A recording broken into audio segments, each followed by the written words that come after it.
नमस्कार दोस्तों, कैसे हैं आप लोग। चैप्टर 9 यहाँ पे चालू कर रहे हैं हम लोग वर्ल्ड हिस्ट्री की किताब का। इसके बाद 2 चैप्टर्स और बचे हुए हैं, उसके बाद आपकी क्लास 11th की जो हिस्ट्री किताब है वो खत्म हो जाएगी। टाइटल क्या है इसका? The industrial revolution. एक बहुत ही इंपॉर्टेंट टॉपिक है और इसके बेसिक्स को बहुत ही अच्छी तरीके से एनसीईआरटी में समझाया गया है। इंडस्ट्रियल रेवोल्यूशन अगर आपसे पूछा जाए शुरुआत इसकी कहाँ हुई थी, तो भाई जिसने बेसिक इंडियन हिस्ट्री के बारे में पढ़ा है उसको पता होगा कि इसकी शुरुआत इंग्लैंड में हुई थी। तो 1780 से लेके 1850 तक जो पीरियड था इसको बोला गया फर्स्ट इंडस्ट्रियल रेवोल्यूशन। और इसने इंग्लैंड की इकोनॉमी को बदल के रख दिया। जबरदस्त चेंजेस हुए और ऐसा नहीं है कि इस टाइम पीरियड में केवल इंग्लैंड में ही हो रहा था। शुरुआत इंग्लैंड में हुई और इंग्लैंड बहुत तेजी से बढ़ा और इंग्लैंड को देख के बाकी कंट्रीज ने भी ये चेंजेस करने शुरू किए। यूरोप की दूसरी कंट्रीज जैसे कि जर्मनी हो गई, फ्रांस हो गई, यहां पे भी ये डेवलपमेंट शुरू हुआ। यूएसए ने भी इस पर्टिकुलर ट्रेंड को अपनाया। लेकिन शुरुआत में सबसे तेजी से शुरुआत हुआ ये ब्रिटेन में। इसने जबरदस्त तरीके से सोसाइटी को, इकोनॉमी को बदल कर रख दिया। पूरी दुनिया को ये इंडस्ट्रियल रिवॉल्यूशन बदल के रखने वाला था। और ये जो 1780 से लेकर 1850 का टाइम था, ये जो फेज था इंडस्ट्रियल डेवलपमेंट का ब्रिटेन का, ये नई मशीनरी और नई टेक्नोलॉजीज के साथ एसोसिएटेड था। यहाँ पे इंडस्ट्री की मदद से मैसिव स्केल पे गुड्स को बनाना, हैंडीक्राफ्ट गुड्स हो, हैंडलूम इंडस्ट्री हो, ठीक है ना, आयरन इंडस्ट्री हो, कोल इंडस्ट्री हो, ये सब बहुत तेजी से आगे आई। कॉटन और आयरन इंडस्ट्रीज कैसे ग्रो करेंगी इसकी हम बात करेंगे। स्टीम को कैसे एक नई सोर्स ऑफ पावर की तरह बनाया गया और ब्रिटिश इंडस्ट्रीज में अडॉप्ट किया गया इसके बारे में बात करेंगे। Faster forms of transportation develop किए गए। रेलवेज के साथ साथ शिप्स का कैसे प्रयोग किया गया ब्रिटेन के इंटरनल और इंटरनेशनल ट्रेड के लिए, इसके बात करेंगे। कैसे नए नए इन्वेंटर्स और बिजनेसमैन ने ग्राउंड लेवल पे चीजों को इंप्लीमेंट करके ओवरऑल अपनी इकोनॉमिक हालत को सुधारा। जो इन्वेंटर्स थे, जो साइंटिफिस्ट पर्सन थे, उन्होंने ऐसी ऐसी चीज की खोज की जिसने आगे आने वाले समय में पूरे इंग्लैंड की हिस्टोरिकल लैंडस्केप को बदल के रख दिया। इंडस्ट्रियलाइजेशन से जबरदस्त प्रॉस्पेरिटी आई। कुछ लोग तो खतरनाक अमीर हुए और कुछ लोग बिल्कुल ही नर्क में चले गए। एकदम ही घटिया कंडीशन हो गई थी, क्योंकि देखिए जिसने इंडस्ट्री सेटअप की थी वो तो बेहिसाब पैसा छाप के, कोई हिसाब ही नहीं है। जैसा कि मैंने पहले भी आपको बताया, नेटफ्लिक्स पे एक सीरीज है पीकी ब्लाइंडर्स। तो उस समय पे एक गैंग था इंग्लैंड का, उसकी एक कहानी है पीकी ब्लाइंडर्स में। और उस समय पे इंडस्ट्रियल रेवोल्यूशन ऑफ इंग्लैंड को डिस्प्ले किया गया था और इंग्लैंड किस प्रकार से यूएसए और बाकी कंट्रीज के साथ कनेक्टेड था ये भी दिखाया गया है। तो ये जो इंडस्ट्रियल रेवोल्यूशन का समय था इंग्लैंड का, इसने कहीं ना कहीं लोगों की जिंदगी जीने के तरीके को बदल दिया। जो अमीर थे बिल्कुल ही अमीर बन गए और कुछ लोग जो कि फैक्ट्रियों में काम कर रहे थे, वुमेन चिल्ड्रन, उनकी बद से बदतर हालत हो गई। पुअर लिविंग कंडीशंस, खाने पीने को भी ठीक से नहीं मिल रहा है। और एक समय के बाद लोग परेशान हो गए, वो प्रोटेस्ट करने के लिए सड़कों पर उतर आए। तो सरकार को वर्किंग रेगुलेशंस बदलने पड़ गए। ये सब कहानी हम लोग यहाँ पे ट्रेस करेंगे। एक और बात बता दूं, पहला जो फेज था इंडस्ट्रियल रेवोल्यूशन का वो चला 1780 से 1850 तक और इसके बाद आएगा second phase of industrial revolution. First phase of industrial revolution में एक डोमिनेंट कंट्री थी और वो थी Britain. Second phase of industrial revolution में ब्रिटेन पीछे छूट जाएगा और जर्मनी और यूएसए ब्रिटेन से भी आगे निकल आएंगे। तो second phase of industrial revolution में ब्रिटेन मास्टर नहीं था। First phase of industrial revolution में Britain was the undisputed leader. आगे बढ़ने से पहले वीडियो पे लाइक का बटन दोस्तों, चैनल को अब तक आपने शेयर और सब्सक्राइब नहीं कर लिया है, किया है तो कर लीजिए। इंस्टाग्राम पे फॉलो कर लीजिए, टेलीग्राम ग्रुप ज्वाइन कर लीजिए। इंस्टाग्राम पे आपसे जुड़ने की कोशिश करता हूँ, टेलीग्राम ग्रुप पे आपको लेक्चर्स वगैरह की पीडीएफ मिल जाती है। जो भी मैं डेली की बेसिस पे करंट अफेयर्स एडिटोरियल वगैरह के लेक्चर बनाता हूँ, पीपीटीज मिल जाती हैं आपको। हो सके दोस्तों तो सुपर थैंक्स का ऑप्शन दबा के मदद करें। लाइक बटन के बगल में आपको सुपर थैंक्स का ऑप्शन मिल जाएगा। सुपर थैंक्स नहीं दबा सकते तो ज्वाइन बटन दबा सकते हैं। किस तरीके से भी आप हेल्प करना चाहे कर सकते हैं। सारी की सारी वीडियोस और कंटेंट चैनल पे फ्री ऑफ कॉस्ट अवेलेबल है, कुछ भी पेड नहीं है। तो ये दोनों चीजों के थ्रू आप हेल्प कर सकते हो। अब इस पूरे के पूरे प्रोसेस को, डेवलपमेंट के प्रोसेस को नाम दिया गया इंडस्ट्रियल रेवोल्यूशन। और इस टर्म को यूज किया गया यूरोपियन स्कॉलर्स के द्वारा। फ्रांस में जॉर्ज माइचेलेट ने इस टर्म को यूज किया और जर्मनी में फ्रेडरिक एंजल्स ने इसको यूज किया। इंग्लिश में पहली बार जो फिलोसफर थे जिसने शब्द को यूज किया वो थे इकोनॉमिस्ट टॉबिन, आर्नोल्ड टॉबी। ठीक है ना, 1852 से 1883 के समय पे ये एक्टिव थे। बहुत जल्दी ही इनकी मृत्यु हो गई। 1760 से लेकर 18 से 20 के प्रोसेस को अर्नोल्ड टॉबी ने क्या बोला? Industrial revolution. और इस पर्टिकुलर समय पे जॉर्ज थ्री का रान था। 1760 से लेकर 1820 में इस पूरे के पूरे प्रोसेस को अर्नोल्ड टॉबी ने बहुत डिटेल में डिस्कस किया, पब्लिश किया। हालांकि ये जिंदा नहीं रहे लंबे समय तक। इन्होंने ऑक्सफोर्ड यूनिवर्सिटी में इसके ऊपर लेक्चर भी दिए थे। इनके लेक्चर्स 1884 में पब्लिश हुए। ओके। और इनकी जो बुक थी उसका नाम था lectures on the industrial revolution in England. Okay. Popular addresses, notes and other fragments. इनकी मौत की बात, मतलब काफी कम उम्र पे इनकी मौत हो गई थी। इनके लेक्चर्स बहुत रेलेवेंट थे, इसको प्रॉपर तरीके से स्टडी किया जा रहा था। इंडस्ट्रियल रेवोल्यूशन के प्रोसेस को इंग्लैंड के अंदर और पूरी दुनिया में इनफैक्ट स्टडी किया जा रहा था। तो इस रेस्पेक्ट में एक बहुत ही अच्छा व्यू पॉइंट टॉबी का था। फिर बाद में टॉबी के बाद TS Aston, Paul Mantoux, Eric Hobsbawm, ये सब कहीं ना कहीं टॉबी के आइडियाज के साथ वाकया रख रहे थे। 1780 से लेकर 1820 की इस ग्रोथ में, चाहे कॉटन इंडस्ट्री हो, चाहे आयरन इंडस्ट्री हो, चाहे कोल माइनिंग हो, चाहे रोड हो, कैनाल हो, सब कुछ बहुत तेजी से ब्रिटेन में बना था। ब्रिटेन बिल्टअप हुआ था एक तरीके से। एस्टन ने, जो कि 1889 से 1968 के टाइम पीरियड में एक्टिव थे, इंडस्ट्रियल रेवोल्यूशन को सेलिब्रेट किया। इस समय पे इंग्लैंड के अंदर वेव्स, आप कह सकते हो गैजेट आ ही जा रहे थे, मतलब इंडस्ट्रियल रेवोल्यूशन इतना तगड़ा था, इकोनॉमिक डेवलपमेंट इतना जोर जबरदस्त तरीके से हो रहा था कि नए नए गैजेट्स, नए नए प्रकार के इलेक्ट्रॉनिक गैजेट्स ब्रिटेन की आबादी के पास अवेलेबल हो रहे थे। लोग उनको खरीद रहे थे, लोगों का लिविंग स्टाइल बहुत हद तक बदल रहा था। और इस मॉडर्न इंडस्ट्रियलाइजेशन को सबसे पहले एक्सपीरियंस किया ब्रिटेन ने। क्यों एक्सपीरियंस किया, इसको समझना जरूरी है। देखिए, ब्रिटेन 17वीं शताब्दी से पॉलिटिकली स्टेबल था। इंग्लैंड, वेल्स और स्कॉटलैंड के इलाके मोनार्की के अंदर यूनाइटेड थे। इस पर्टिकुलर किंगडम में कॉमन लॉज थे, एक करेंसी चलती थी, और मार्केट फ्रेगमेंटेड नहीं था। पहले क्या होता था कि अलग अलग लोकल लोकल इलाकों में लोकल राज हुआ करता था। लोकल जो राजा होता था वो कस्टम ड्यूटी लेवी करता था। तो कोई सामान उसके इलाके से निकल रहा है तो उसके ऊपर टैक्स लगा देगा। तो वो सामान जब बहुत सारे लोकल इलाकों से निकलेगा तो जब फाइनल इलाके पे पहुंचेगा तो उसका दाम बहुत बढ़ चुका होगा। इंग्लैंड में ऐसा नहीं था। इंग्लैंड, वेल्स, स्कॉटलैंड, इस पूरे इलाकों में एक राजा का राज था, एक टैक्स था, एक करेंसी थी। तो जो ट्रेड की जो कंडीशंस थी वो काफी कंड्यूसिव थी इस इलाके में, ठीक है। प्लस यहां पे 17वीं शताब्दी तक मनी का इस्तेमाल किया जाने लगा।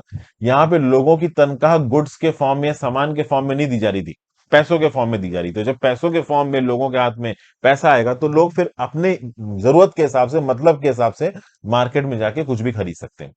तो वेजेस और सैलरीज के फॉर्म में लोगों को पैसा मिल रहा था। इन पर्टिकुलर वेजेस और सैलरीज को खर्च करके ये जो लोग थे वो अपने लिए चीजें खरीद रहे थे। तो इससे क्या हुआ कि एक बड़ा जबरदस्त मार्केट भी डेवलप हुआ। सिर्फ इंडस्ट्रियल रेवोल्यूशन में चीजें नहीं प्रोड्यूस हुई, इन चीजों को बेचने के लिए एक मार्केट भी यहाँ पे प्रोड्यूस हुआ।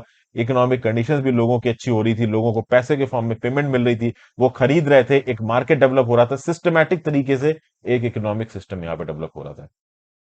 फिर आप देखोगे कि 18वीं शताब्दी में इंग्लैंड में एक मेजर इकोनॉमिक चेंज आया, इसको आप एग्रीकल्चरल रेवोल्यूशन बोलते हो। इस एग्रीकल्चरल रेवोल्यूशन ने इंडस्ट्रियल रेवोल्यूशन को पुश दिया। इस एग्रीकल्चर रेवोल्यूशन में क्या हुआ, एक तो मेथड्स ऑफ एग्रीकल्चर में थोड़ा टेक्नोलॉजिकल एडवांसमेंट आया। तो एग्रीकल्चर करने के लिए ह्यूमन इंटेंसिव काम नहीं रहा एग्रीकल्चर, ट्रैक्टर्स वगैरह और जो इक्विपमेंट्स एग्रीकल्चर वगैरह में यूज होते हैं वो बने। तो जो बड़े बड़े लैंडलॉर्ड्स थे, जो बड़े तादाद में वर्कर्स को हायर करते थे, एग्रीकल्चर लेबर को हायर करते थे अपने खेतों में काम करने के लिए, अब उनको हायर करने की जरूरत नहीं पड़ रही थी। तो बहुत सारे एग्रीकल्चर और लैंडलेस लेबर यहाँ पे अनएम्प्लॉयड हो गए, उनके पास कुछ करने को नहीं था। प्लस बड़े बड़े लैंडलॉर्ड ने बड़े इलाके पे जमीनें कब्जानी शुरू कर दी। उन जमीनों के बाहर एक बाउंड्री खड़ी कर दी और उसके ऊपर अपना एक छत्र राज स्थापित कर दिया। और उस समय पे पॉसिबल था क्योंकि इंग्लैंड में मोनार्की थी। तो मोनार्की के हिसाब से नीचे के लैंडलॉर्ड को अगर सपोर्ट मिल रहा है तो लैंडलॉर्ड बड़ा से इलाका अपने कंट्रोल में ले लेगा। अब उस बड़े से इलाके में छोटे छोटे खेतों पे पहले जो फार्मर्स अपनी खेती बाड़ी करके गुजर बसर करते थे वो अनएम्प्लॉयड हो गए। उनके पास खाने पीने को नहीं बचा, तो उनके पास एक ऑप्शन बचा कि वो शहर निकल जाएं। अब बड़ी तादाद में लोग शहर पहुंचे, और जब बड़ी तादाद में लोग शहर पहुंचे तो इंडस्ट्रियल रेवोल्यूशन के लिए जो लेबर था वो अवेलेबल हो गया। और ये जो लेबर को भगाने वाला ट्रेंड है ये इस पर्टिकुलर पैराग्राफ से आपको पता चलेगा। ओलिवर गोल्डस्मिथ, जो कि 1728 से 74 के टाइम पीरियड में एक्टिव थे, डेजर्टेड विलेज में देखिए उन्होंने क्या लिखा है। The man of wealth and pride takes up a space that many poor supplied. मतलब वेल्थ और प्राइड वाला मैन उस इलाके के ऊपर कब्जा कर रहा है जहां पे बहुत सारे पुअर रहा करते थे, गरीब रहा करते थे। तो जो लेक्स थी, जो पार्क के एक्सटेंडेड बाउंड्स थे, अपने घोड़ों को दौड़ाने की जो जगह थी, हाउंड्स को मतलब कुत्तों को दौड़ाने की जो जगह थी, इन बड़े बड़े लोगों की, वो जगह पहले गरीबों की हुआ करती थी। उन गरीबों की जगहों को यहाँ पे कब्जा लिया गया। और जो रोप पहनता था ना यहाँ पे मास्टर, वो रोब इतना लंबा होता था कि बहुत सारे लोगों की जमीनें उस रोबों के अंदर ढक जाती थी। इस प्रकार से चीजें लिखी हुई थी। मतलब कहीं ना कहीं एक्सप्लॉयटेशन हो रहा था रूरल इलाकों में। उस एक्सप्लॉयटेशन के चलते बहुत सारे रूरल इलाके के लोग लैंडलेस हो गए और उनको भाग के मजबूरी में शहर में आना पड़ा।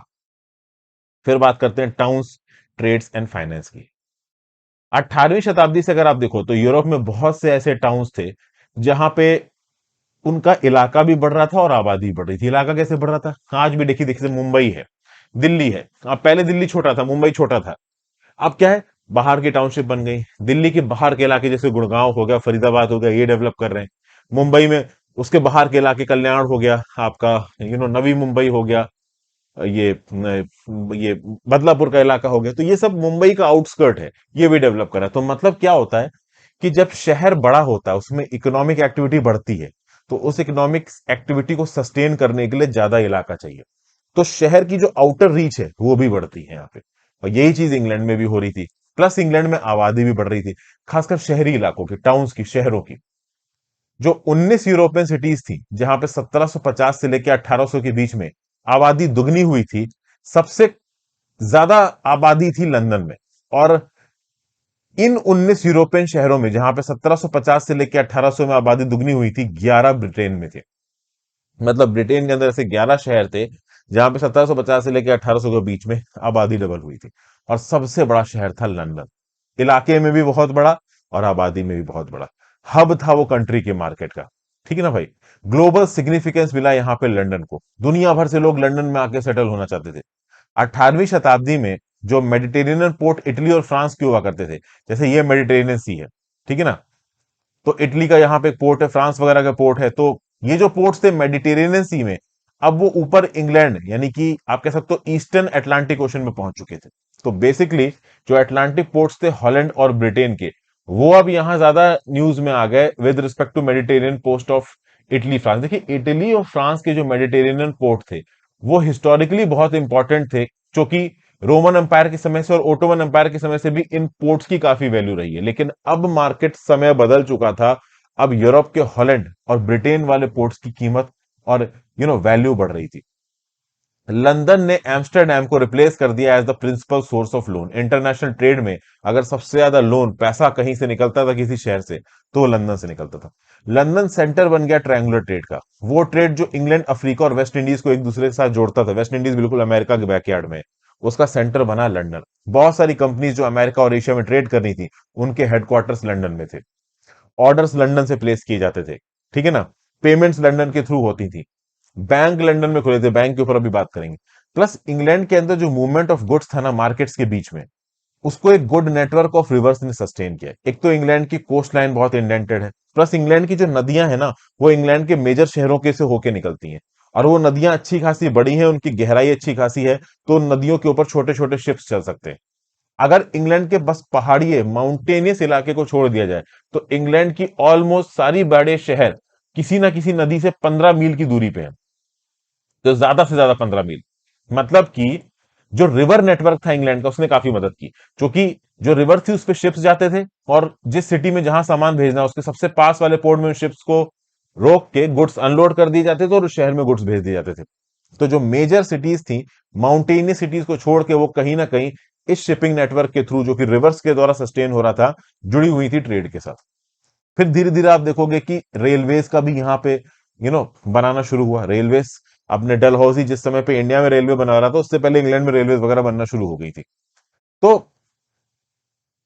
पानी का रास्ता और रेल का रास्ता, ये दोनों ही यहाँ पे ट्रांसपोर्ट में काफी इंपॉर्टेंट रोल प्ले कर रहे थे। 1724 में जो इंग्लिश रिवर्स थी, इसमें 1160 मील नेविगेबल वाटर था, जो कि उस समय के टाइम के हिसाब से नेचुरली इंग्लैंड को बहुत बड़ा एडवांटेज दे रहा था। और यही नेविगेबल वाटर बाद में जाके ओशन से जुड़ जाता था। और जैसा कि आपको पता है, इंग्लैंड, इसकी कोस्ट लाइन बहुत इंडेंटेड है। आपको पता है ना दोस्तों कि ये जो यूरोप का इलाका है, अगर आप यूरोप के नक्शे को ध्यान से देखोगे, तो जो वेस्टर्न यूरोप है उसकी कोस्ट लाइन इंडेंटेड है। उस इंडेंटेड होने के चलते वहां पे बहुत सारे नेचुरल हार्बर्स हैं।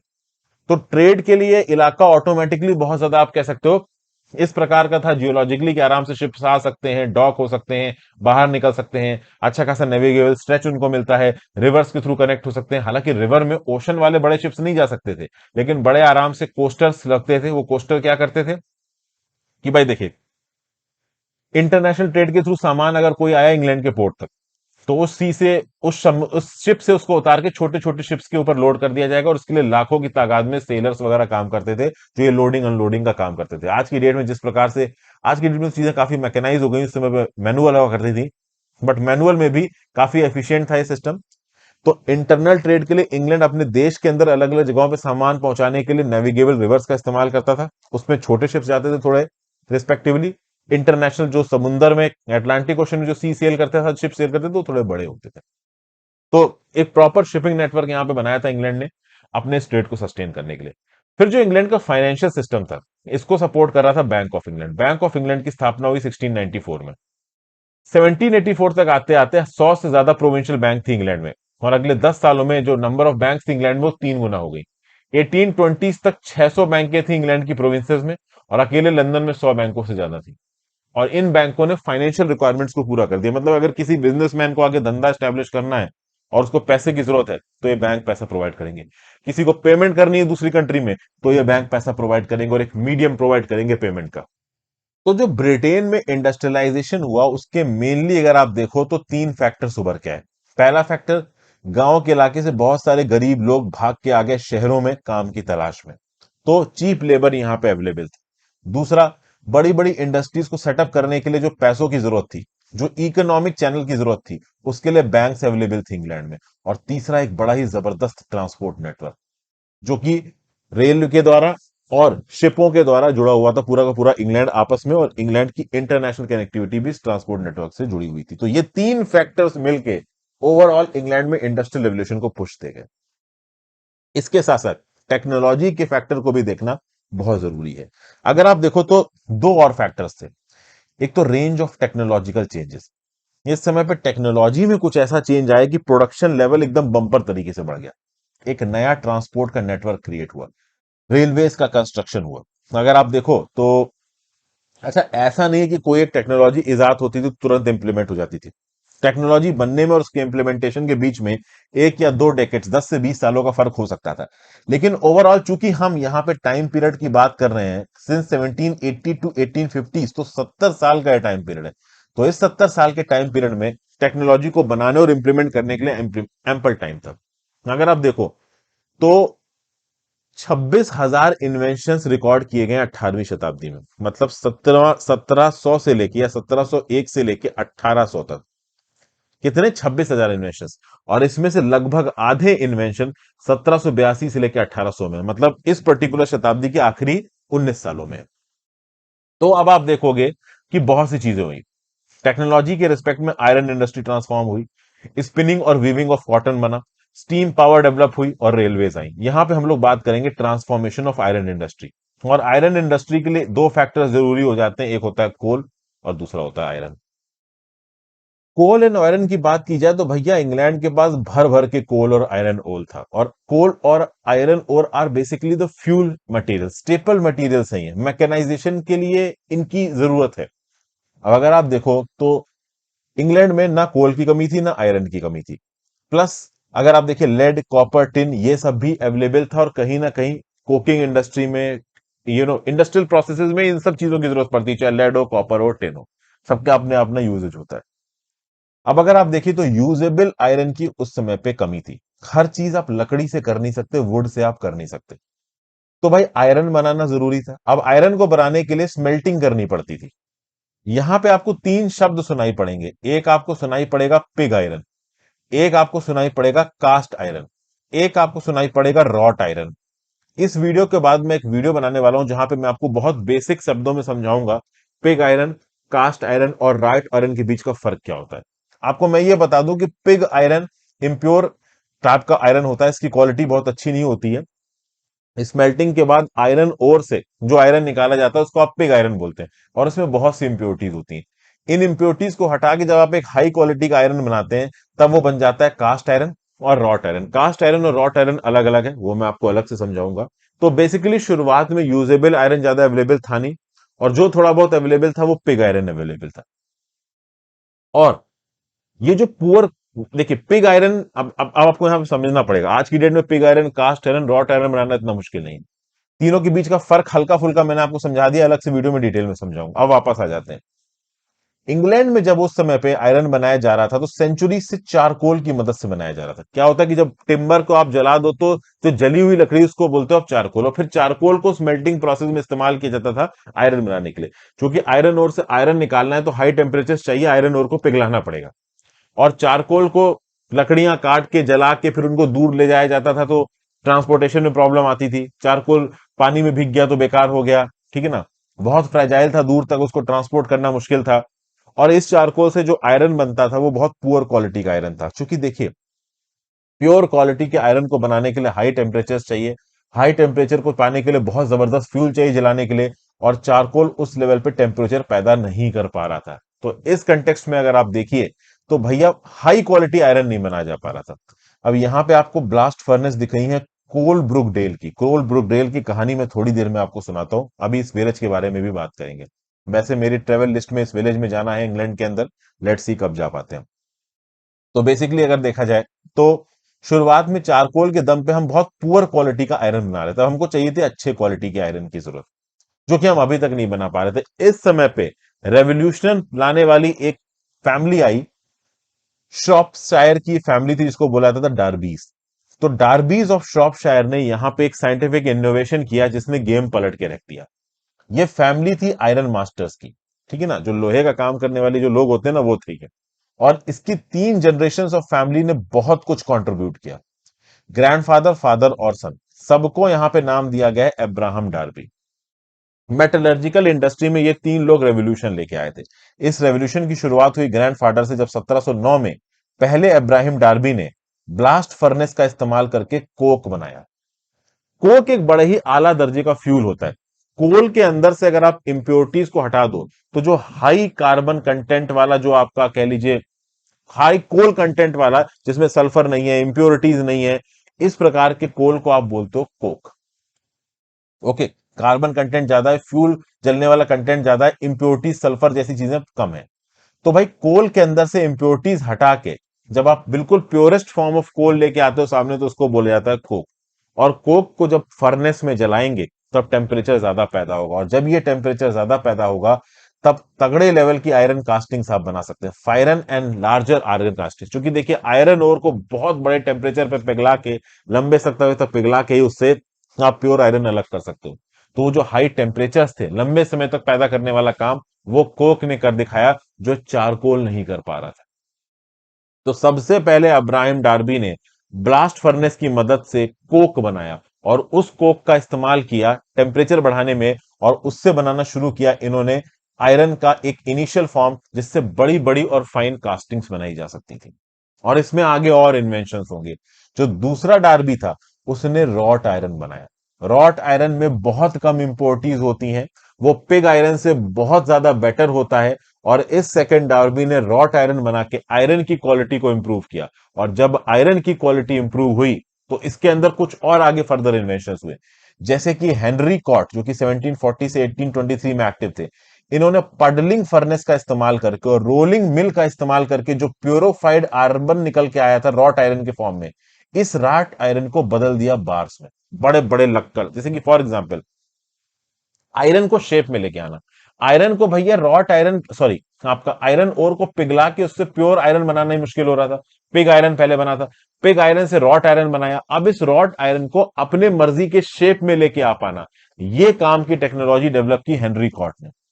तो अब पहली बात तो हाई क्वालिटी का आयरन बनाना, ये एक टेक्नोलॉजी। उसके बाद इस हाई क्वालिटी के आयरन को अपने मर्जी के शेप में लेके आना, ये दूसरी टेक्नोलॉजी। इन दोनों टेक्नोलॉजी के दम पे अलग अलग तरीके के आयरन प्रोडक्ट्स बनने शुरू हो गए, और इन आयरन प्रोडक्ट्स की ड्यूरेबिलिटी बेटर थी, इनकी क्वालिटी बेटर थी, एवरीडे आइटम्स और मशीनरी में इनको इस्तेमाल किया जा सकता था। लकड़ी का इस्तेमाल आप ऐसे नहीं कर सकते। लकड़ी का, अब फॉर एग्जांपल आप लकड़ी का ब्रिज बनाते हो, तो बारिश होगी, गर्मी होगी, ह्यूमिडिटी होगी, वो लकड़ी इरोड करेगी, लंबे समय तक ब्रिज नहीं टिक पाएगा। लेकिन आयरन का ब्रिज लंबा टिकेगा।